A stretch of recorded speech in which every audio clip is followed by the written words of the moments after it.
Hello, I'm Mario Toneguzzi with Sports Spotlight. Joining me today is Andrew Buckley, who is a former University of Calgary Dinos quarterback and Calgary Stampeders quarterback in the CFL. Thanks for joining us today, Andrew.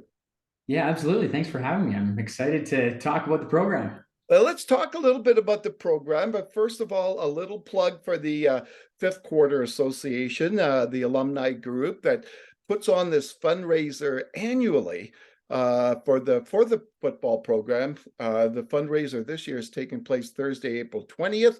Guest speaker is football legend Warren Moon, another quarterback. Yeah. Tell us a little bit about your career, Andrew, with the Dinos and then afterwards. Yeah, absolutely. So I started in 2011 with the Dinos and just kind of, walked on the team. And that first training camp was incredibly memorable. And it was, a period of hard work and a lot of intimidation. And, by the end of my fifth year, I was starting and had got to the point where we had played in Vanier Cups and won several Canada West Championships, and they just had an outstanding time with the Dinos, and all of the time and effort and hard work with them allowed me a chance with the Calgary Stampeders after that. So, really, really thrilled with the time I spent with the Dinos, and ultimately it was an experience I'll never forget. Now, the ultimate of obviously university football is the Vanier Cup. You didn't receive it as a player, but you did. Yeah, as a coach, that was one of the highlights of my life. I think if there's one thing I would like to have done differently, it would be to win a Vanier as a player. And unfortunately, you can't have it your way all the time. But that's where to be able to go back and give back my time as a coach and be involved with the 2019 Vanier Cup was, like I say, it'll be a highlight for the rest of my life. It was an experience with a group of players and coaches that um, for me, I think was the culmination of a career as a player that I, didn't win one with the Dinos. I didn't win any championships with the Stampeders. And so to finally go back and win one was exceptional. So tell me, Andrew, what that program meant for you for A, your career, then and B, you're just in life in general. Yeah, no, it was to me the culmination of my life. Like in a large part, it's helped guide me to where I'm at today. And it's something that I give a lot of credit to the program for developing myself as a player and also as a person. I think the program has exceptional values that they push into the young men, and that's stuff that allows people to be successful for life. And so I credit the coaching staff and the program culture for really getting me to where I'm at today, and in my football career. And certainly in terms of my family stuff, like to play for the Dinos was like a lifelong dream for me. I grew up and my dad was a former University of Calgary Dino, and so I always held the team and the players in high regard. And so to finally crack the team and the roster was like a huge life achievement. And so it's been a program that's really important to our family, and so I was glad to carry on the tradition. So tell me, when you look at that program, 1983 was the first year that they won the Vanier Cup, and then they've won several after that. What has been some of the reasons behind the success of this program, do you think? Yeah, I mean, I think a large part to the team culture and some of the coaches that we've had roll through. Like, there's been incredible coaches that I think recruit a group of guys that is cohesive and hardworking and driven to win. And I think to me, that shows with both the championships on the field, but then with a group like the Fifth Quarter that's able to sort of keep that camaraderie alive and really continue to give back once their short playing days are done. So it to me really comes down to recruiting, and we seem to be pulling in the right stock. Like it's something that I hope we can keep the culture going and keep this tradition alive for the next 50 years. Yeah.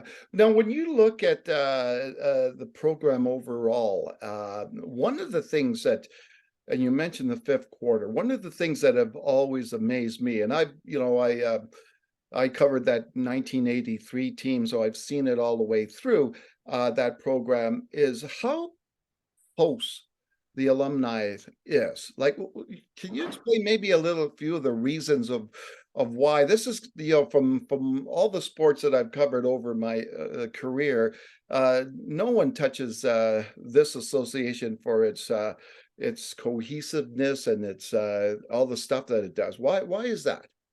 Yeah, no, it's a great question, and I think of purely the financial costs of running a football team are astronomical. And so the fifth quarter, first of all, helped us out tremendously with that. But then above and beyond, I think, it'd be hard pressed to find an alumni association that's tighter to a team.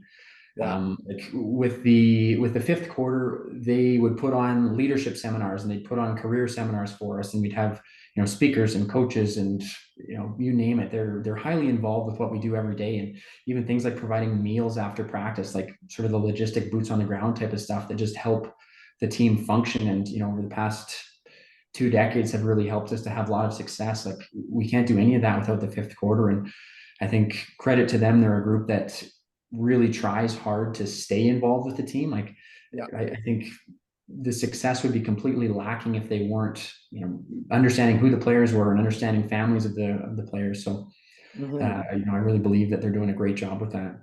Now, so many players from that program have gone on to have tremendous success in so many different fields, from business owners to professionals, as lawyers, as accountants, as teachers, etc. What do you think it was about that program that built that aspect of people's lives? Yeah, I think it comes down to recruiting the right people, as I mentioned before, but then also putting the infrastructure in place in terms of the program and having, academic rooms available for people to, get the grades they need to just stay in school and excel in school. Yeah. And then having, people whose job it is to help people flourish as student athletes. I think all of that comes from the support of the fifth quarter, and it comes from the top down in terms of program structure. And so I think actually having that emphasis that when you come to University of Calgary, you're not just here to play football, you're here to get a degree and to excel after football. And then I think another thing that the fifth quarter does is a really unique point in terms of how they operate with a team is by providing connections in the business world for fourth and fifth year guys coming out, so that by the time they graduate with the Dinos, they've got jobs lined up and they've got connections in the city so that they can stay in the city and give back. Speaking of giving back and success, tell us a little bit about what you're doing today. Yeah, so I mean, today in my life, I'm a final year resident in family medicine, doing my residency in Comox, BC, out on Vancouver Island, and then in a few short months, I'll be back in Calgary and working with doing a sports medicine residency. And so with that, hopefully we'll be able to give back and spend a bit more time around the Dinos than I have these last couple of years, and kind of go full circle working, in the medical side of things with the team. So yeah, really looking forward to that. Yeah. So as a quarterback, Andrew, who did you look up to when you were growing up, and even throughout, you say your high school, university career? One of the guys that stands out, and as a Calgary kid, born and raised, my family had seasons tickets to all the Stamps games growing up, and one of the guys I saw roll through was Dave Dickinson.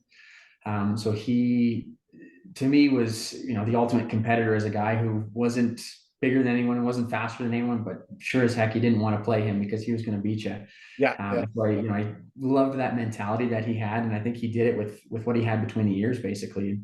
I really looked up to a guy like him, and then ultimately had the chance to meet him through coaching a few camps. And then, I think he was one of the ones that helped get me drafted to the Calgary Stampeders, and I got to play under him with him as my head coach. And to this day, he's one of the people in the world that I respect the most. And so it was, so cool to kind of go full circle from watching him as a kid to ultimately playing under him. Now, I'm curious, and I'm going to come full circle back here to our beginning, that April 20th on Thursday. Football legend Warren Moon is the guest speaker at the Dinos fundraiser. Now, when Warren was playing with Edmonton, I'm not going to mention their nickname because I don't want to get into any controversy there.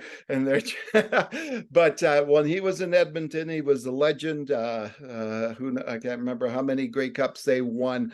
I don't know how old you would have been, but what do you remember about him as a quarterback?